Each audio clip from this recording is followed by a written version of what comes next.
Hello guys, welcome back to Digi Army channel. இந்த வீடியோவில் நம்ம என்ன பார்ப்போம்னா, எங்கள் அப்பா ஒரு மோட்டிவேஷனல் ஸ்பீச் கொடுத்துருக்காங்க. ஏபிஜே அப்துல் கலாம் பர்த்டே அன்னைக்கு. காலேஜ் முடிச்சிருக்க அண்ணா அக்காங்களுக்கெலாம் என்ன வேலை பார்க்குறதுன்னு யாருக்கும் சில முடிச்சிட்டு இருக்காங்க. அவங்களுக்காக மோட்டிவேஷனல் ஸ்பீச் எங்கள் அப்பா கொடுத்துருக்காங்க. அதான் இந்த வீடியோவில் பார்க்க போகிறோம். வாங்க வீடியோக்குள்ளே போகலாம்.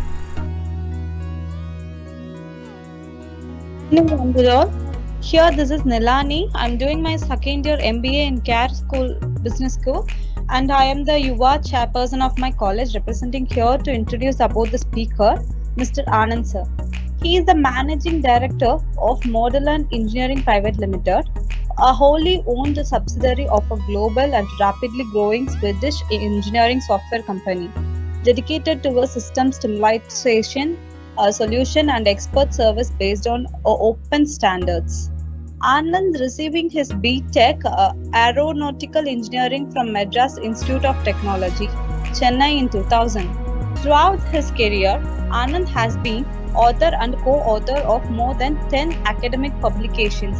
In 2000, Anand sir has worked as a scientist at Gas Turbine Research Establishment, DRDO, and have contributed to the development of fuel control system of Kaveri engine.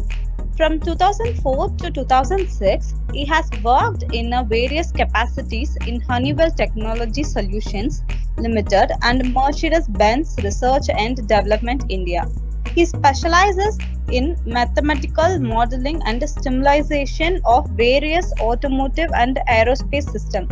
From 2006 to 2014, he was a part of Siemens Automotive as a consulting manager, solving multitude of engineering problems for automotive OEMs. He has international experience by working for 3 years Siemens France, focusing on troubleshooting and attribute balancing of automobiles using model-based system engineering.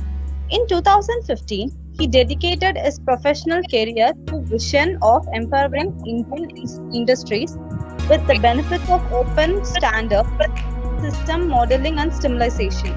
He moved back to India. After founding a consulting company in 2015, he helped Maryland set up their Indian subsidiary in the year 2017 as managing director.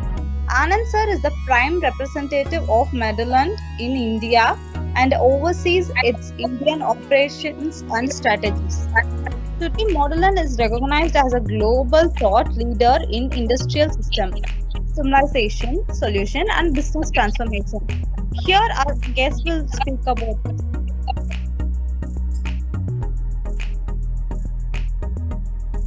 Thank you, Nilani. Now, thank you, the sir. floor is open. Now the floor is open to Mr. Anand. Please welcome Anand.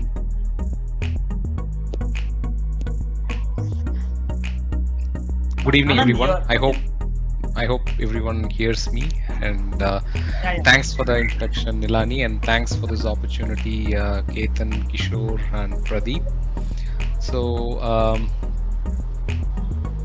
let me know if when you're able to see my screen. Yes, we are able to see. Okay. Once again, I take a lot of pleasure in talking to you all in this session. So what I will do today is in the next 10 to 15 minutes, I will try to talk about future of innovation. And also, I think the language wise, I will try to mix Tamil and English so that everyone gets benefited. So hopefully that is okay. If someone has a problem, just let me know. Innovation is born out of cultural excellence. So that is what our beloved our people's president and missile man APJ Abdul Kalam has said.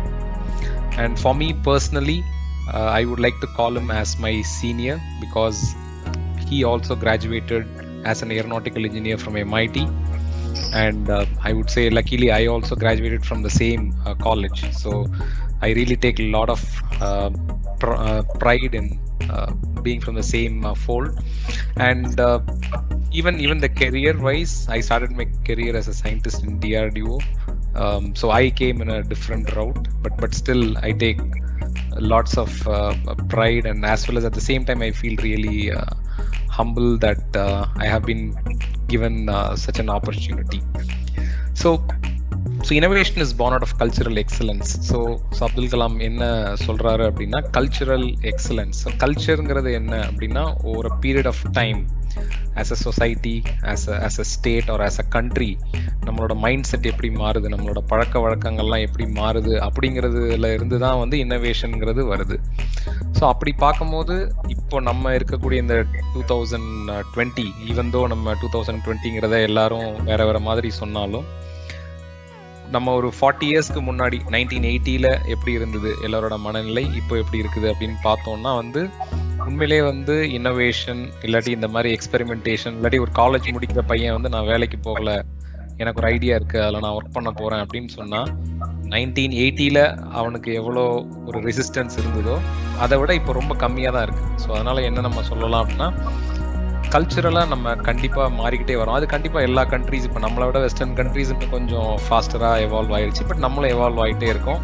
So அதனால டெஃபினட்டாக வந்து we are marching towards cultural excellence, and this is the right time when we all should be thinking about innovation and talking about innovation. So with that note, I will இன்னைக்கு எப்படி என்னோட டாக்கை நான் கொடுக்க போறேன் அப்படின்னா, இப்போ I am from the industry. So அதனால industry சைட்ல இருந்து இன்னோவேஷனை எப்படி பார்க்குறோம், ஸோ ஃபியூச்சர் எப்படி இருக்க போகுது, எந்தெந்த டெக்னாலஜிஸ் இருக்க போகுது, எந்த இண்டஸ்ட்ரிலாம் வந்து நல்லா பண்ண போகுது, இந்த மாதிரி எங்களோட இண்டஸ்ட்ரி சைட் ஆஃப் வியூவை ஃபர்ஸ்ட் சொல்றேன். அதுக்கப்புறம் இண்டஸ்ட்ரியில இருந்து சில எக்ஸாம்பிள்ஸ், ஏன்னா உங்களை மோட்டிவேட் பண்றதுக்கு இன்னோவேஷன்னா என்ன, இன்னோவேஷன் எல்லாரும் சொல்றாங்களே அப்படின்னா என்ன அப்படின்றது தெரிஞ்சுக்கிறதுக்கான சில எக்ஸாம்பிள்ஸ். அப்புறமா ecosystem. So innovation, entrepreneurship எதுவாக இருந்தாலும் சரி, இதெல்லாம் த்ரைவ் ஆகணும், இதெல்லாம் நல்லா போகணும் அப்படின்னா ஈகோ சிஸ்டம், அதுக்கான சூழ்நிலை கரெக்டாக இருக்கணும். ஒரு நாட்டிலேயோ இல்லை ஒரு ஊர்லேயோ ஒரு சிட்டிலேயோ அதுக்கான சூழ்நிலை இருக்கணும். அது இருந்தால் தான் இந்த இன்னோவேஷன் நல்லபடியாக வரும். ஸோ அதுக்கான சூழ்நிலை எப்படி இருக்குது அப்படிங்கிறத பார்க்கலாம். கடைசியாக இப்போ நீங்கள் எல்லாருமே வந்து ஸ்டூடெண்ட்ஸ், ஆஸ் அன் இண்டிவிஜுவல் நான் என்ன பண்ணணும், நான் இன்னோவேட் பண்ணணும், அதுக்கு நான் என்ன செய்யணும் அப்படின்னு நீங்கள் எல்லாரும் யோசிச்சிங்க அப்படின்னா அதுக்கு நம்ம என்ன பண்ணுறது அப்படிங்கிறத நம்ம கொஞ்சம் பார்க்கலாம். ஸோ இண்டஸ்ட்ரி அப்படின்னு எடுத்துக்கிட்டோம்னா வந்து ஃபர்ஸ்ட் நான் எதை சொல்லணும் அப்படின்னா, ஃபியூச்சரிஸ்டிக்கா இன்னோவேஷன்ஸ்னால டிரைவ் ஆகக்கூடிய இருக்கக்கூடிய செக்டார்ஸ். இப்போ நீங்க ஸ்டூடெண்டா இருக்கும்போது நீங்க தோணலாம், ஓகே நான் இப்போ ஸ்டூடெண்டா இருக்கேன், நான் இப்போ இந்த இன்ஜினியரிங் படிக்கிறேன், நான் MBA படிக்கிறேன், நான் ஆர்ட்ஸ் படிக்கிறேன், நான் எதை நோக்கி போகணும், எந்த ஏரியால நான் இன்னோவேட் பண்ணணும் அப்படின்ற மாதிரி யோசிச்சிங்கன்னா, இண்டஸ்ட்ரி சைட்ல இருந்து என்னோட பெர்ஸ்பெக்டிவ் என்ன அப்படின்னா ரோபோட்டிக்ஸ். இன்ஃபேக்ட் எனக்கு அப்புறம் ஆஷிக் பேச போறாரு, அவர் he's running a robotics company. So அதெல்லாம் வந்து ஃபியூச்சரிஸ்டிக். ஏன்னா ரோபோட்டிக்ஸ் வந்து எதுலாம் நம்ம ரோபோட்டிக்ஸ் யூஸ் பண்ண போறோம் நமக்கே தெரியல. அதுவும் இந்த போஸ்ட் கோவிட் பீரியட்ல நம்ம கான்டாக்ட் இருக்கக்கூடாது, ஹியூமன் கான்டாக்ட் இருக்கக்கூடாதுன்னு பேசக்கூடிய டைம்ல ரோபோட்டிக்ஸ் இன்னும் ஐ திங்க் 5 folds 10 folds ஆக போகுது ரோபோட்டிக்ஸோட யூஸ். ஸோ அது ஒரு இன்ட்ரெஸ்டிங்கான ஒரு sector where lot of future innovations are going to take place. The next one is genomics. So genomics அப்படின்னும் போது நம்ம அந்த ஜீன் சீக்வன்சிங் அப்படின்னு சொல்லுவோம். இது வந்து சில நோய்களை ஈஸியாக கண்டுபிடிக்கிறதுக்கும் அதை வராமல் தவிர்க்கிறதுக்கும் இதை நம்ம யூஸ் பண்ணலாம், ஜெனோமிக்ஸ். அதில் நிறைய ரிசர்ச் நடக்குது, இது லைஃப் சயின்சஸில் வரும். ஸோ இது ஒன்று. அப்புறம் டிஜிட்டல் டிரான்சாக்ஷன்ஸ். ஸோ இதுவுமே வந்து ரொம்ப போஸ்ட் கோவிட்ல இதுவும் ரொம்ப இம்பார்ட்டன்ட். நான் கடந்த 4-5 வருஷமாவே டிஜிட்டல் டிரான்சாக்ஷன்ஸ் ரொம்ப இன்க்ரீஸ் ஆயிடுச்சு. எல்லாரும் பேடிஎம்ங்கிறோம், ஜிபேங்கிறோம், எல்லாமே சொல்றோம். பட் இன்னும் நம்ம நினைக்க முடியாத விஷயங்கள் எல்லாமே வந்து இந்த டிஜிட்டல் டிரான்சாக்ஷன்ஸ்குள்ள வரப்போகுது. அதனால அந்த டிஜிட்டல் டிரான்சாக்ஷன்ஸ் எப்படி சேஃப் அண்ட் செக்யூரா நடக்கணும், எப்படி அது ரொபஸ்டா இருக்கணும் அப்படிங்கிற அந்த இண்டஸ்ட்ரியும் வந்து ஃபியூச்சர் இனோவேஷன்ஸ் நிறைய வரப்போகுது. அப்புறம் சைபர் செக்யூரிட்டி. இப்போ நம்ம எல்லாருமே நம்மளோட பேங்க் ஆப்ரேஷன்ஸ், நம்மளோட வேரியஸ் சென்சிட்டிவ் ஆப்ரேஷன்ஸ் எல்லாத்தையுமே நம்ம ஃபோன்ல இருந்து பண்றோம். இப்போ அதெல்லாம் செக்யூர்டா இல்லையா, அதுதான் அந்த சைபர் செக்யூரிட்டிங்கிற ஏரியா. அப்புறம் ஜென்ரலா வந்து பிக் டேட்டா அனாலிட்டிக்ஸ் அப்படின்னு சொல்லுவோம். ஸோ அதுவுமே வந்து இப்போ நிறைய, அதாவது இவ்வளவு நாள் நம்ம வந்து டேட்டாங்கிறது ரொம்ப ஒரு ரொம்ப வேல்யூபிளான ஒரு விஷயம். இப்போ டேட்டா அப்படின்னா வந்து இப்போ ஒரு ஹோட்டல் இருக்குது, அந்த ஹோட்டலில் வந்து ஒரு நாளைக்கு 200 கஸ்டமர்ஸ் வராங்கன்னா அந்த கஸ்டமரை பற்றின as much as possible details சேகரித்து வச்சுக்கிறது, அது வந்து நம்ம டேட்டான்னு சொல்லலாம். இப்போ 100 கஸ்டமர்னா ஓகே. இப்போ ஒரு பெரிய கம்பெனி, இப்போ டாடா மாதிரி ஒரு கம்பெனி எடுத்தோன்னா ஒரு நாளைக்கு அவங்களுக்கு 1 lakh கஸ்டமர் இருக்கலாம், இல்லை 2 lakh கஸ்டமர் இருக்கலாம். அவங்க எந்த பேட்டர்னில் வாங்குறாங்க, எந்த பேட்டர்னில் ஒரு கடையை அவங்க அப்ரோச் பண்ணுறாங்க, இது எல்லாத்தையுமே நம்ம டேட்டான்னு சொல்கிறோம். Data is intelligence basically. So இவ்வளோ நாள் அந்த டேட்டாவை நம்ம யாருமே அவ்வளோவா கண்டுக்கல. பட் அந்த டேட்டாங்கிறது வெரி வெரி இம்பார்ட்டண்ட். ஸோ அந்த பிக் டேட்டா அப்படிங்கிற ஏரியா வந்து இந்த மாதிரி லார்ஜ் வால்யூம்ஸ் ஆஃப் டேட்டாவை எடுத்து அதுலேருந்து என்ன நம்ம புரிஞ்சிக்க முடியும், அதுலேருந்து ஏதாவது யூஸ்ஃபுல் இன்ஃபர்மேஷன் ஏதாவது எக்ஸ்ட்ராக்ட் பண்ண முடியுமா நம்மளோட லாபத்துக்காகவோ இல்லை நம்ம பிஸ்னஸ் மாடலை மாற்றுறதுக்காகவோ அப்படிங்கிறது அந்த பிக் டேட்டா அனாலிட்டிக்ஸ். இன்னொன்று இப்போ மாடலான் பற்றி சொன்னாங்க. So as Modelon representing Modelon, we work a lot in the area of automotive industry. Automotive industry ஓட நாங்கள் நிறைய ஒர்க் பண்ணுறோம். Big companies, Ford, Mercedes Benz, இந்த மாதிரி நிறைய கம்பெனிஸோட ஒர்க் பண்ணுறோம். இப்போது ஆட்டோமோட்டிவ் இண்டஸ்ட்ரியை பொறுத்த அளவுக்கு ஃபியூச்சர் இனோவேஷன்ஸ் எது இதெல்லாம் நடந்துகிட்டு இருக்கு, நடக்க போகுது அப்படின்னு பார்த்தோம்னா electrification is a very important one. So எலக்ட்ரிஃபிகேஷனில் என்ன இருக்குது அப்படின்னு பார்த்தோம்னா ஃபாசில் ஃபியூல்ஸ் எல்லாமே டெப்ளீட் ஆகிட்டு இருக்கு, பொல்யூஷன்ஸை குறைக்கணும், எல்லாத்தையும் க்ரீன் டெக்னாலஜிக்கு மாற்றணும் அப்படிங்கிற இனிஷியேட்டிவ் இருக்கிறதுனால எலக்ட்ரிஃபிகேஷன் ரொம்ப இம்பார்ட்டன்ட். ஸோ நம்ம கவர்மெண்ட்டே மேண்டேட் நிறையா கொடுக்குது, நம்ம கவர்மெண்ட் மட்டும் இல்லை எல்லா கவர்மெண்ட்ஸும் கொடுக்குது. அதனால் அந்த எலக்ட்ரிஃபிகேஷன் ஏரியா இப்போ வந்து it is a hub of innovation. அதில் நிறைய இனோவேஷன்ஸ் வந்துக்கிட்டே இருக்குது. ஸோ புதுசாக ஒரு ஃபீல்டு வரும்போது அதில் நிறைய ப்ராப்ளம்ஸ் இருக்கும். அப்போ அந்த ப்ராப்ளத்தெல்லாம் நம்ம சால்வ் பண்ணுறதுக்கு இனோவேஷன்ஸ் நிறைய தேவைப்படும். அதனால் அந்த ஆட்டோமோட்டிவ் இண்டஸ்ட்ரியில் எலக்ட்ரிஃபிகேஷன். அடுத்தது ஷேர்டு மொபிலிட்டி. உங்கள் எல்லாருக்குமே நல்லா தெரியும், ஓலா இருக்குது, ஊபர் இருக்குது. நம்ம கூலாக அதை வச்சு நம்ம ஒரு இடத்துலேருந்து இன்னொரு இடத்துக்கு ஈஸியாக நம்மளால் போக முடியுது. அது இன்னொரு ஒரு க்ரோயிங் ஏரியா. அது இன்னும் இன்ஃபேக்ட் வந்து அது ஓரளவுக்கு தான் வந்திருக்கு. இன்னும் அது எங்கெங்கெல்லாம் போக போகுது, அது என்ன மாதிரி மாறப்போகுது அப்படிங்கிறது நமக்கு ஐடியாவே இல்லை. பட் அது இட்ஸ் அன் ஏரியா வேறு என்னென்ன இனோவேஷன் வரப்போகுதுன்னு நமக்கு தெரியல. இப்போதைக்கு நம்ம ஒரு சிட்டிக்குள்ளே ஏங்கிற பாயிண்ட்லேருந்து பிக்கு போகிறதுக்கு யூஸ் பண்ணுறோம். ஃபியூச்சரில் அது எப்படி வேணால் மாறலாம். ஸோ அது ஒன்று இருக்குது. கனெக்டட் வெஹிக்கிள்ஸ் சொல்கிறோம். ஸோ கனெக்டட் வெஹிக்கிள்ஸுங்கிறது நீங்கள் ஒரு மாதிரி இன் வெஹிக்கிள் என்டர்டெயின்மெண்ட்டாக இருக்கலாம், இல்லை வேறு ஏதாவது இம்பார்ட்டன்ட் டிராஃபிக் இன்ஃபர்மேஷனாக இருக்கலாம், வெதர் இன்ஃபர்மேஷனாக இருக்கலாம். இதெல்லாம் காருக்கு டைரெக்டாக எப்படி அனுப்புறது, ஸோ அந்த மாதிரி விஷயங்கள் பற்றி உள்ளது. அதுலேயும் நிறையா விஷயங்கள் இருக்குது. கடைசியில் ஆட்டோனமஸ் வெஹிக்கிள்ஸ். ஆட்டோனமஸ் வெஹிக்கிள்ஸ்னால் டிரைவர்லெஸ் வெஹிக்கிள், டிரைவரே இல்லாமல் காரை எப்படி ஓட்டுறது. ஸோ அதுக்கான சென்சார்ஸ், கேமராஸ், இசியூவில் அதுக்கு என்னென்ன தேவை, ஏகப்பட்ட கண்ட்ரோலர்ஸ் அதுக்கு தேவை. ஸோ இதை பற்றி எல்லாம் நிறையா ஒர்க் போயிட்டே இருக்குது. ஸோ ஆட்டோனமஸ் வெஹிக்கிள்ஸ் ஏரியாவும் ரொம்ப முக்கியமான ஒரு ஏரியா. அதே மாதிரி ஜென்ரலாக பஸ்வேர்ட்ஸ்ன்னு சொல்லுவோம். அதை பார்த்து நம்ம ஜென்ரலாக பயந்துடக்கூடாது, அதெல்லாம் சாதாரணமான ஒரு விஷயம் தான். பட் அப்பப்போ என்ன சொல்ல, இண்டஸ்ட்ரியை எனர்ஜைஸ்டாக வச்சுக்கிறதுக்கும் எல்லாரையும் இன்ட்ரெஸ்டடாக வச்சுக்கிறதுக்கும் தான் அந்த பஸ்வேர்ட்ஸ் எல்லாம் வருது. ஸோ அதை நம்ம அவேராக இருக்கணும். ஸோ இனோவேஷன்ஸ் எந்த பக்கம் நிறையா நடக்குது அப்படின்னு பார்த்தோம்னா artificial intelligence and machine learning, அதில் நிறைய நடக்குது. ஸோ ஆர்டிஃபிஷியல் இன்டெலிஜென்ஸ்னால் நம்ம ரொம்ப யோசிக்க தேவையில்லை. நம்ம வழக்கமாக ஒரு ப்ரோக்ராம், இப்போ நீங்கள் யாருக்கெல்லாம் ப்ரோக்ராமிங்னா என்னென்னு தெரியுமோ, நம்ம ஒரு கோட் எழுதணும் அப்படின்னா நம்ம சொல்கிறது அது செய்யும். நம்ம சொல்லாததையும் அதுவாக புதுசாக கற்றுக்கிட்டு செஞ்சதுன்னா அதுதான் ஆர்டிஃபிஷியல் இன்டெலிஜென்ஸ்னு சொல்கிறோம். ஸோ அதில் ஏகப்பட்ட அப்ளிகேஷன்ஸ் இருக்குது. ஆல்ரெடி பல அப்ளிகேஷன்ஸ். இப்போ யாரெல்லாம் நீங்கள் அமேசான் ப்ரைம் பார்க்குறீங்களோ, யாரெல்லாம் ஹாட் ஸ்டார் யூஸ் பண்ணுறீங்களோ, அது எல்லாத்துலேயுமே ஏஐ இருக்குது. ஸோ அதே மாதிரி மெஷின் லேர்னிங்கிறது அதில் ஒரு பார்ட் தான். ஸோ அந்த ஏரியா. அப்புறம் quantum கம்ப்யூட்டிங்கிறது even though கம்ப்யூட்டர்ஸோட CPU power வந்து எவ்வளோ ஃபாஸ்ட்டாக க்ரோ ஆனாலும் இன்னுமே வந்து நம்மளும் வந்து யூஸ் பண்ணுறது காம்ப்ளெக்ஸான சாஃப்ட்வேர் யூஸ் பண்ணுறோம். இப்போ ஸ்மார்ட் ஃபோன்ஸே எடுத்துக்கோங்க. அடுத்தடுத்த ஸ்மார்ட் ஃபோன் வாங்க பார்த்தா பேட்டரி இன்னும் ஃபாஸ்ட்டாக தான் நமக்கு ட்ரெயின் ஆகுது. சிபியூ அந்த நம்மளோட ரிசோர்ஸஸ் பத்த மாட்டேங்குது, ஸ்லோவாக இருக்குங்கிறோம்.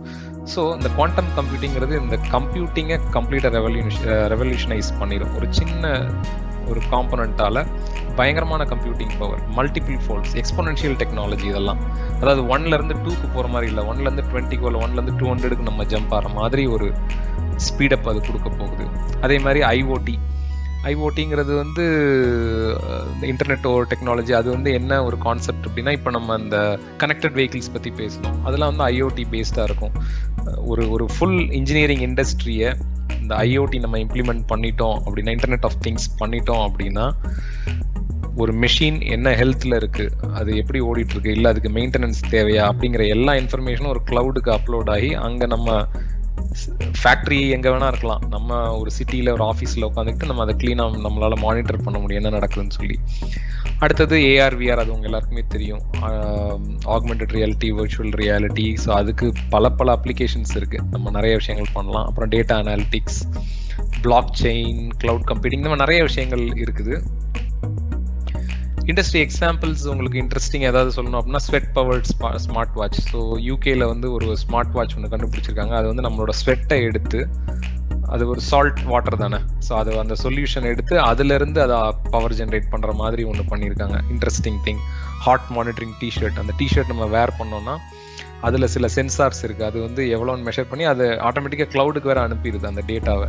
ஸோ யாருக்காவது சில குறைபாடுகள் இருந்ததுன்னா அவங்க இந்த ட்ரெஸ் போட்டாங்கன்னா ஈஸியாக அது போயிடும். அப்புறம் காஃபி பவருங்கிற கான்செப்ட் என்னென்னா, ஃபில்டர் காஃபியில் நம்ம ஃபில்டர் பண்ணிவிட்டு அந்த மிச்ச காஃபி தூளை கீழே போடுறோம் இல்லையா, அந்த காஃபி தூளை வச்சு ரீசைக்கிள் பண்ணி ஏகப்பட்ட விஷயங்கள் தேகன் ஈவன் பவர் சம் இண்டஸ்ட்ரீஸ் அந்த அளவுக்கு அதை யூஸ் பண்ணுறாங்க. ஸோ அது ஒன்று. கேன்சர் டிடெக்டிங் ஸ்மார்ட் நீடில்ஸ், இது ஒரு biological thing. Then car batteries can charge in 10 minutes. இப்போ ரைட் நவ் இப்போ நான் சொன்ன மாதிரி எலக்ட்ரிக் மொபிலிட்டி இப்போ ரொம்ப முக்கியம், எலக்ட்ரிக் வெஹிக்கிள்ஸ் ரொம்ப முக்கியம். ஆனால் அதில் நிறைய ப்ராப்ளம்ஸ் இருக்குது. ஒரு ப்ராப்ளம் என்னென்னா, நான் ரொம்ப நேரம் சார்ஜ் பண்ணணும். அப்போ அதுக்கு ஒரு ரிசர்ச் போயிட்டு இருக்கு. அதில் ஒரு புது டெக்னாலஜியில் வந்து அவங்க 10 minutes ரீசார்ஜ் பண்ணுற மாதிரி அது இன்னும் ரிசர்ச் ஸ்டேஜில் இருக்குது. பட் அவங்களால அது பண்ணி காட்ட முடியுது. ஸ்மார்ட் ஃபுட் லேபிள்ஸ், இது எப்படின்னா, இப்போ நம்ம பிரெட் வாங்குறோம், அந்த பிரெட்டோட டேட் முடிஞ்சு போச்சா, எக்ஸ்பைரி டேட் முடிஞ்சு போயிருச்சா அப்படின்னு பார்க்கறதுக்கு அதில் ஒரு பர்டிகுலர் சின்ன ஒரு டிவைஸ் கூட இல்லை, அது ஒரு சின்ன ஒரு லேபிள் மாதிரி ஒரு லேபிள் இருக்கும். அது கெட்டு போயிருச்சு அப்படின்னா அந்த லேபிள் பல்ஜ் ஆயிரும். ஸோ நீங்கள் டேட்டெல்லாம் பார்க்க தேவையில்ல, அந்த பல்ஜ் ஆயிடுச்சுன்னா ஓகே இதோட டேட் முடிஞ்சிச்சு, இதை வாங்க வேண்டாம் நம்ம டிசைட் பண்ணிடலாம். விஷுவலாக பார்க்கறதுக்கு ஈஸியாக இருக்கும். ஸோ அது ஒரு இனோவேஷன்.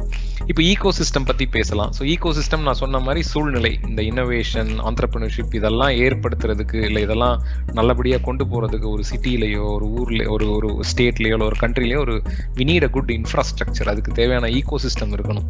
ஸோ ஈகோ சிஸ்டம் அப்படின்னு பார்த்தோன்னா வந்து ஒரு காலேஜ், இதில் எல்லாருமே சேர்ந்து தான் ஒர்க் பண்ணணும். Government, universities, existing entrepreneurs, business foundations, அதுக்கப்புறம் இனோவேஷன் லேப்ஸ். யார் இனோவேட் பண்ணணும்னு நினைக்கிறாங்களோ அவங்களுக்கான ஒரு ஹப் மாதிரி ஒன்று இருந்து இவங்க எல்லாருமே கிறிஸ்கிராஸாக எல்லாரும் பேசிக்கணும். நான் இனோவேட் பண்ணுறேன், நான் தனியாக ரூமில் உட்காந்து இனோவேட் பண்ணிகிட்டே இருந்தேன்னா அதனால சொசைட்டிக்கு எந்த யூஸும் இல்லை. பட் இவங்க எல்லாத்தையும் நம்ம கனெக்ட் பண்ணணும். ஒருத்தர் இனோவேட் பண்ணுறாரு, அந்த சொல்யூஷனை ஒருத்தர் யூஸ் பண்ணிக்க போகிறாரு. அந்த இனோவேட் பண்ணுறவர் புதுசாக அதுக்குள்ளே வர்றதுனால அவருக்கு சில விஷயங்கள் தெரியாது. அதை அவருக்கு சொல்லி கொடுக்குறதுக்கு ஏற்கனவே எக்ஸ்பீரியன்ஸ் உள்ள ஒரு சிலர் வேணும். அதே மாதிரி இவர்கிட்ட காசு இருக்காது, அவருக்கு காசு கொடுத்து ஹெல்ப் பண்ணுறதுக்கு கவர்மெண்ட்டோட ஃபண்ட்ஸ் இருக்கலாம், இல்லை ப்ரைவேட் ஃபண்ட்ஸ் இருக்கலாம். ஸோ இந்த மாதிரி விஷயங்கள் எல்லாமே இதுதான் நம்ம ஈகோ சிஸ்டம் அப்படின்னு சொல்கிறோம். அதே மாதிரி ஒரு விஷயம் நம்ம திருச்சியில் கூட அடிக்கடி கேள்விப்படலாம், இல்லை இங்கே அந்த மாதிரி எதுவும் இல்லை அப்படின்னு சொல்லிட்டு. அதுக்கு வந்து the journey of 1000 miles begin with 1 step. So I think the first step is young Indians. ஸோ உங்கள் யாருக்குமே என்ன ஒரு ஐடியா இருந்தாலும் சரி, ஏதாவது ஒரு இனோவேட்டிவ் ஐடியா, ஒரு இனோவேஷன் பண்ணணும், எதுவாக இருந்தாலும் நீங்கள் தயவு செஞ்சு யுவா மூலமாக யங் இண்டியன்ஸை காண்டாக்ட் பண்ணுங்கள். We will help you. அந்த இன்ஃப்ராஸ்ட்ரக்சரை, அந்த நான் சொல்கிற அந்த ஈகோ சிஸ்டம் இங்கே கொண்டு வர்றது தான் யங் இண்டியன்ஸோட மெயின் கோல், யங் இண்டியன்ஸ் ட்ரிச்சியோட. ஸோ அதை யூஸ் பண்ணிக்கோங்க.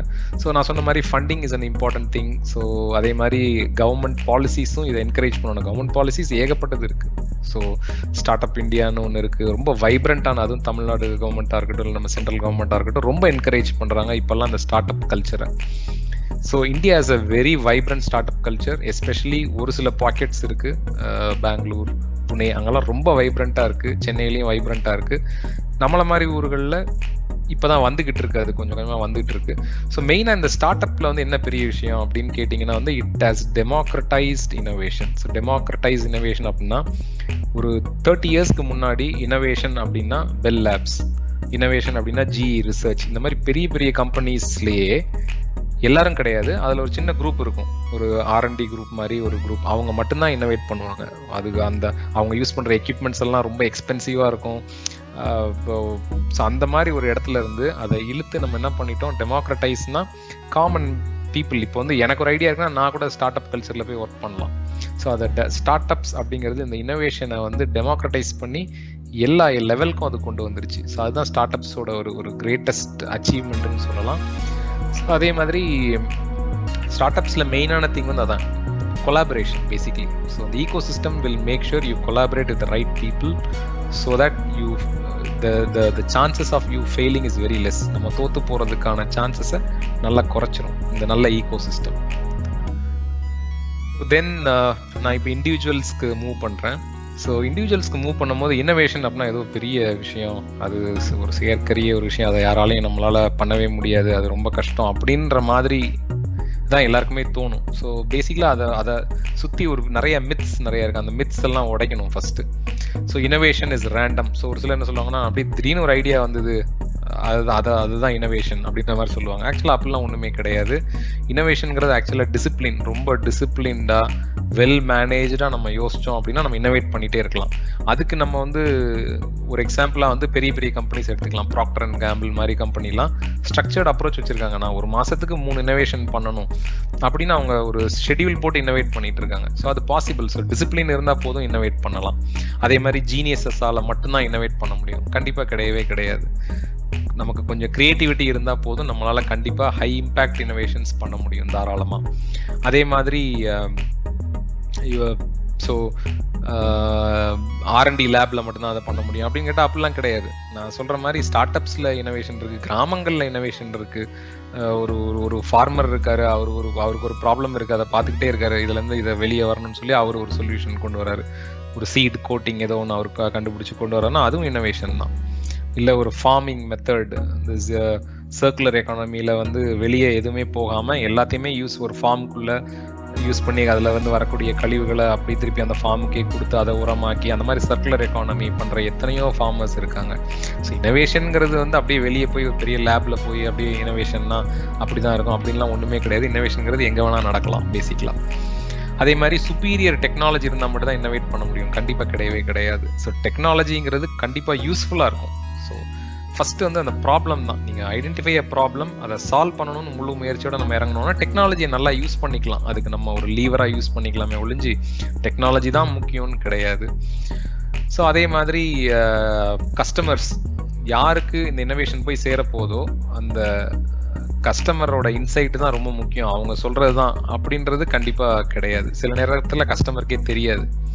இப்போ வந்து நம்ம ஒரு ஐபாடையோ இல்லை அந்த மாதிரி ஒரு இன்னோவேஷன் எடுத்து பார்த்தோம்னா நம்ம யாருக்குமே அப்படின்னா என்னன்னே தெரியாதே. அவங்க கொண்டு வந்தாங்க, அதுக்கப்புறம் அதை பார்த்து தான் நமக்கு அது பிடிக்க ஆரம்பிச்சுது. ஸோ அந்த மாதிரி MP3 players R what ever. So அந்த மாதிரி எந்த ஒரு விஷயங்களா இருந்தாலும் சரி.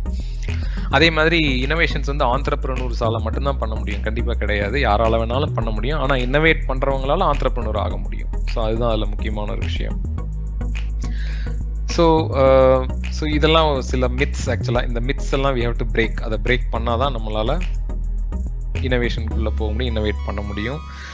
அதே மாதிரி இப்போ போன ஸ்லைடில் நான் சொன்ன மெயினான விஷயம் என்னன்னா, இன்னோவேஷன் அப்படிங்கிறது வந்து ஒரு ஜீனியஸ், ஒரு பிரெயின்லேருந்து வரக்கூடிய ஒரு ஃப்ளாஷ் அந்த மாதிரிலாம் நினச்சிங்கன்னா எதுவுமே கிடையாது. இது வந்து ஒரு ப்ராசஸ் இருக்குது. அந்த ப்ராசஸை ஃபாலோ பண்ணோன்னா நம்மளால இன்னோவேட் பண்ண முடியும். பட் நான் சொன்ன மாதிரி மொதல் விஷயம் என்னன்னா, ஐடென்டிஃபை அ ப்ராப்ளம். ஒரு ப்ராப்ளம் இருக்குது, அந்த ப்ராப்ளத்தை சால்வ் பண்ணணும். அதுக்கப்புறம் இந்த மெத்தட்ஸ் நிறைய அவைலபிளாக இருக்குது. ஃபார் எக்ஸாம்பிள் ட்ரிஸ் அப்படிங்கிறது ஒரு மெத்தட். இது வந்து ஆல்ட்ஷூலர் அப்படின்னு சொல்லி ஒரு ரஷ்யன் சயின்டிஸ்ட் 1950s எவால்வ் பண்ண மெத்தட். இது வந்து தியரி ஆஃப் இன்வென்டிவ் ப்ராப்ளம் சால்விங்னு சொல்கிறாங்க. இதில் அவர் என்ன பண்ணிட்டாருன்னா, அவர் வந்து he was actually analyzing lot of patents. So பேட்டன்ட்ஸ்னா இனோவேஷன்ஸ் எல்லாத்தையுமே பேட்டன்ட் பண்ணுவாங்க இல்லையா? ஸோ அவர் என்ன பண்ணாரு, ரஷ்யாவில் இருக்கக்கூடிய அத்தனை பேட்டன்ட்ஸையும் எடுத்து அவர் ரிசர்ச் பண்ணி அவர் ஒரு ஃப்ரேம் ஒர்க் மாதிரி கொண்டு வந்தார். சொல்யூஷனுக்கு வந்து ஒரு 40 கார்ட்ஸ் மாதிரி அவர் பண்ணிட்டாரு. நீ என்ன பிரச்சனை உனக்கு இருந்தாலும் சரி, இந்த 40 கார்டில் ஏதோ ஒரு பாயிண்ட்டை வச்சு நீ யோசிச்சேன்னா உன்னால சொல்யூஷன், உன்னோட ப்ராப்ளத்துக்கு சொல்யூஷனை கொடுக்க முடியும். இப்போ இதில் வந்து நான் உங்களுக்கு ஒரு எக்ஸாம்பிள் ஒன்று போட்டிருக்கேன். ஸோ இப்போ இதில் பார்த்தீங்கன்னா அந்த லெஃப்ட் ஹேண்ட் சைட் டாப்பில் இருக்கக்கூடிய கர்வ் வந்து ஒரு காஃபி ஷாப்பில் உள்ள கஸ்டமர்ஸ் எப்படி வராங்க அப்படிங்கிற பேட்டர்ன். இப்போ அதில் ஒரு பீக் நீங்கள் பார்க்குறீங்க, அது வந்து அரௌண்ட் 12 o'clock, 12லேருந்து 2 o'clock பீக் இருக்குது. அதுக்கப்புறம் அப்படியே டிமிண்டில் டவுன் ஆகி குறைஞ்சி போயிடுது. இப்போ இவங்களோட பிரச்சனை என்னன்னா, இது வந்து அவங்களுக்கு ஒரு டிசைரபிள் இது இல்லை. இவங்களுக்கு வந்து எனக்கு வந்து காஃபி ஷாப் ஓப்பன் ஆயிருக்க ஃபுல் டைமும் எனக்கு ஒரே மாதிரி கஸ்டமர் இன்ஃப்ளோ இருந்தால் என்னோட சர்வீஸ் கரெக்டாக இருக்கும், எல்லாமே எனக்கு பிஸ்னஸ் நல்லா நடக்கும், அந்த மாதிரி சில விஷயங்கள் இருக்கு. இப்போ இதுக்கு வந்து எப்படி நான் சால்வ் பண்றதுன்னா, இந்த ட்ரிஸ் மெத்தட்ல அவங்க என்ன பண்றாங்கன்னா, நான் சொன்ன அந்த 40 கார்ட்ஸ் இருக்கு. அதில் 1 கார்டு என்ன சொல்லுது அப்படின்னா, பீரியாடிக் ஆக்ஷன் அப்படின்னு ஒரு கார்டு இருக்கு. அந்த கார்டு என்ன சொல்லுன்னா, break a continuous process to periodic actions, increase the frequency of periodic. ஒரு விஷயத்தை பிரேக் பண்ணி அது திரும்ப திரும்ப திரும்ப திரும்ப நடக்கிற திரும்ப அது நடக்கிற மாதிரி நம்ம குட்டி குட்டி இதாக பிரேக் பண்ணி பண்ணோம் அப்படின்னா கண்டிப்பா அதுக்கு ஒரு சொல்யூஷன் கிடைக்கும். இது வந்து அவர் ஜெனரலா ஒரு 2000 பேட்டன்ட்டை பார்த்து அவர் அரைவான ஒரு மெத்தடு. இதுக்கு அதை நம்ம எப்படி அப்ளை பண்ணலாம் அப்படின்னு பார்த்தா, இப்போ ஒரு கஸ்டமர் வந்து ஒரு காஃபி வாங்குறான் இல்லையா, அதோட அவன் ரிலேஷன்ஷிப் அந்த காஃபி வாங்குறதோட முடிக்காம இவங்க என்ன பண்ணாங்க அப்படின்னா, இப்போ இந்த கீழே இருக்கிற கர்வ் பார்த்தீங்கன்னா அது அப்படியே ஸ்டேபிளாக ஒரே மாதிரி இருக்கிற இருக்கு. அவங்க என்ன சொன்னாங்கன்னா, 2 o'clockலேருந்து 6 o'clock வரைக்கும் யார் காஃபி வாங்கினாலும் ஃப்ரீ ரீஃபில், அதாவது காஃபி குடிச்சு முடிச்சோடனே திருப்பி போனால் திருப்பி ஃபில் பண்ணி கொடுத்துருவாங்க. இது 2 to 6 அப்படின்னு ஒரு மெத்தட் கொண்டு வராங்க. அவங்களுக்கு அது ரொம்ப எக்ஸ்பென்சிவ் கிடையாது. இதில் விஷயம் என்னன்னா, அவன் காஃபி மட்டும் வாங்குறதுல அவன் வந்து பர்கர் வாங்கி சாப்பிட்றான், ஃப்ரெஞ்ச் ஃப்ரை வாங்கி சாப்பிட்றான். ஸோ அதனால அவங்களுக்கு பிஸ்னஸ் அதனால நல்லா ப்ளஸ் இந்த அப்படியே அந்த க்ரௌடு 12 to 2 ஆகிற க்ரௌட் வந்து அப்படியே ஸ்ப்ரெட் அவுட் ஆகி, ஏன்னா 2 to 6 அந்த ஆஃபர் இருக்குன்னு எல்லாரும் அந்த டைம் வர ஆரம்பிச்சிடுறாங்க. ஸோ இது வந்து ஒரு முக்கியமான ஒரு இந்த ட்ரிஸ் மெத்தடை யூஸ் பண்ணி, இப்போ இதில் பார்த்தீங்கன்னா இது ஒரு மாதிரி ஒரு ப்ராசஸ் தான் ஆக்சுவலாக. ஆனால் ஐடென்டிஃபை த ப்ராப்ளம். அவங்களோட ப்ராப்ளம் என்னன்னா, எனக்கு 12 to 2 க்ரௌடாக இருக்குது, அதுக்கப்புறம் க்ரௌடே இல்லை. ஸோ அந்த 12 to 2 என்னோட சர்வீஸ் பீப்புள் மேலே பயங்கரமான ப்ரெஷர் உள்ளது, அதுக்கப்புறம் எல்லாம் ஃப்ரீயாக இருக்கும். இதை வந்து எங்களுக்கு ஈவனாக இருந்தால் நல்லாயிருக்கும். அதுதான் ப்ராப்ளம். அந்த ப்ராப்ளத்தை ஐடென்டிஃபை பண்ணி அவர் சொல்கிற மெத்தட்லேருந்து ஒரு க்ளூ நமக்கு கிடைக்கும். அந்த க்ளூவை நம்ம கரெக்டாக அப்ளை பண்ணுறோம். அடுத்தது இந்த ட்ரிஸ் மெத்தட் பார்த்தீங்கன்னா வந்து நம்ம நிறைய சொல்யூஷன்ஸை குயிக்காக செக் பண்ணி பார்த்துடலாம் ட்ரிஸ் மெத்தடில். அது ஒரு பெரிய அட்வான்டேஜ் நமக்கு. அதே மாதிரி இது இன்னொரு கேஸ் ஆக்சுவலாக. இந்த கேஸில் வந்து நிறைய மெட்டல் பால்ஸ் வருது, அது இது நாக் பண்ணி பைப் ரிப்பேர் ஆகிடுது. ஸோ அதுக்கு அவங்க என்ன பண்ணுறாங்கன்னா வந்து eliminate harmful action by using available resource. இது வந்து அவர் ட்ரிஸ் மெத்தட்லேருந்து கொடுக்குற ஒரு விஷயம். அதை இவங்க இதில் அப்ளை பண்ணி ஒரு மேக்னெட்டை வச்சு அவங்க சால்வ் பண்ணுறாங்க. ஸோ என்ன சொல்ல வரேன்னா, அந்த ப்ராசஸ் அப்ளை பண்ணோன்னா நம்மளால கண்டிப்பாக சால்வ் பண்ண முடியும். இது என்னோட கிட்டத்தட்ட ஃபைனல் ஸ்லைடு. ஸோ இதில் உங்களை மாதிரி இண்டிவிஜுவல்ஸ்க்கு நான் சொல்ல போகிற விஷயம் என்ன அப்படின்னா, டேக் ஆன் த சேலஞ்சஸ். ஒரு சேலஞ்ச் நமக்கு வருது அப்படின்னா it is a great opportunity to innovate. So அந்த சேலஞ்சை take it head on. Only problem solvers can innovate. யாரெல்லாம் ப்ராப்ளத்தை சால்வ் பண்ண ரெடியாக இருக்காங்களோ அவங்க எல்லாராலையும் இன்னோவேட் பண்ண முடியும். Constantly upskill yourself. டெக்னாலஜியும் முக்கியம். ஸோ நம்மளால் ஒன்றுமே தெரியாமல் நம்மளால் இன்னோவேட் பண்ணிகிட்டே இருக்க முடியாது. ஸோ தேவையான ஸ்கில்ஸை நம்ம டெவலப் பண்ணிகிட்டே இருக்கணும் கான்ஸ்டண்ட்டாக. And you have to be a free thinker. எல்லாத்தையும் ஃப்ரீயாக திங்க் பண்ணணும், ஓப்பன் மைண்டடாக இருக்கணும். இதில் ஒரு சின்ன எக்ஸாம்பிள் சொல்லிட்டு நான் I will close the session. So Agni missile அப்படிங்கிறது வந்து இது வந்து அப்துல் கலாம் எழுதின விங்ஸ் ஆஃப் ஃபயர்ங்கிற புக்கில் நான் படித்தது. இந்த அக்னி மிசைல் அப்படிங்கிறது வந்து மேக் நம்பர் 24 போகும். இந்த மேக் நம்பரோட அர்த்தம் என்ன அப்படின்னா, ஸ்பீட் ஆஃப் சவுண்டை விட இப்போ நம்ம பேசுகிற சத்தம் என்ன ஸ்பீடில் ட்ராவல் ஆகுதோ அதை விட 24 times ஃபாஸ்ட் மிசைல் போகும். இதை வந்து இவங்க 1980ஸ்லேயோ இல்லை ஏர்லி 90ஸ்லேயோ இதை டெஸ்ட் பண்ணுறதுக்காக ஜெர்மனி போகும்போது, ஏன்னா இதை நம்ம டெஸ்ட் பண்ணால் இவ்வளோ ஒரு 24 times ஸ்பீடில் போகிறத எப்படி நம்மளால் எக்ஸ்பெரிமெண்ட் பண்ணி அது ஒழுங்காக ஒர்க் ஆகுதான்னு நம்மளால் கண்டுபிடிக்க முடியாது. ஸோ அதுக்கான லேப் ஜெர்மனியில் இருக்குது. அங்கே இப்போ நம்ம சயின்டிஸ்ட் போய் டெஸ்ட் பண்ணுறாங்க. அந்த டைம் பார்த்து அவங்க என்ன பண்ணிடுறாங்க, இது மிசைல் டெக்னாலஜி, அதனால் டெஸ்ட் பண்ணக்கூடாதுன்னு திருப்பி அனுப்பிச்சிடுறாங்க. அப்போது அவர் ஏபிஜே அப்துல் கலாம் அவரோட கைடன்ஸில் இவங்க என்ன பண்ணுறாங்க, சரி நம்மளால டெஸ்ட் பண்ண முடியல, அடுத்து நம்ம என்ன பண்ணலாம் அப்படின்னு என்ன பண்ணுறாங்க, கொலாபரேஷன் தான் முக்கியம் அப்படின்னு சொல்லி ஐஐசியில் போய் ஒரு சயின்டிஸ்ட் அண்ட் ஒரு ப்ரொஃபஸர் SR தேஷ்பாண்டேன் அவர்கிட்ட பேசுகிறாங்க. அப்போ அவர் சொல்கிறாரு, இதை ட்ரை பண்ணலாம், நம்ம CFDன்னு ஒரு மெத்தட் இருக்குது, கம்ப்யூட்டேஷனல் ஃப்ளூயிட் டைனமிக்ஸ். அதை வச்சு எக்ஸ்பெரிமெண்ட்டே பண்ணாமல் நம்ம சிமுலேஷன் மட்டுமே பண்ணி டிசைன் பண்ணலாம் அப்படின்னு ஒரு ஐடியா வருது. அதை பண்ணுறாங்க. அதில் நிறைய இஷ்யூஸ் வருது, எல்லாத்தையும் சால்வ் பண்ணி கடைசியில் பார்த்தீங்கன்னா நம்ம அக்னி வந்து வெளியே போய் நம்ம டெஸ்ட்டே பண்ணாமல் சக்ஸஸ்ஃபுல்லாக இன்னைக்கு வரைக்கும் அது ஒர்க் ஆகிட்டு இருக்கு. So which is a great achievement. So என்னோட ஃபைனல் ஸ்லைடு வந்து ஃபியூச்சர் ஆஃப் இனோவேஷன் என்ன யாரு அப்படின்னா, future of innovation is you. Basically the youth of India, you are the future of innovation. இப்போ நான் சொன்னதெல்லாம் மனசில் எடுத்துக்கோங்க. எடுத்துட்டு அதுக்கு தகுந்த மாதிரி ஹார்ட் ஒர்க் பண்ணீங்கன்னா, ப்ராப்ளத்தை சால்வ் பண்ண ஆல்வேஸ் வில்லிங்காக இருந்தீங்கன்னா கண்டிப்பாக எல்லாராலையும் இன்னோவேட் பண்ண முடியும், நம்ம கண்ட்ரியை பெட்டர் கண்ட்ரியை ஆக்க முடியும். So thank you, thanks for this opportunity. Thank you, Anand. What a beautiful speech.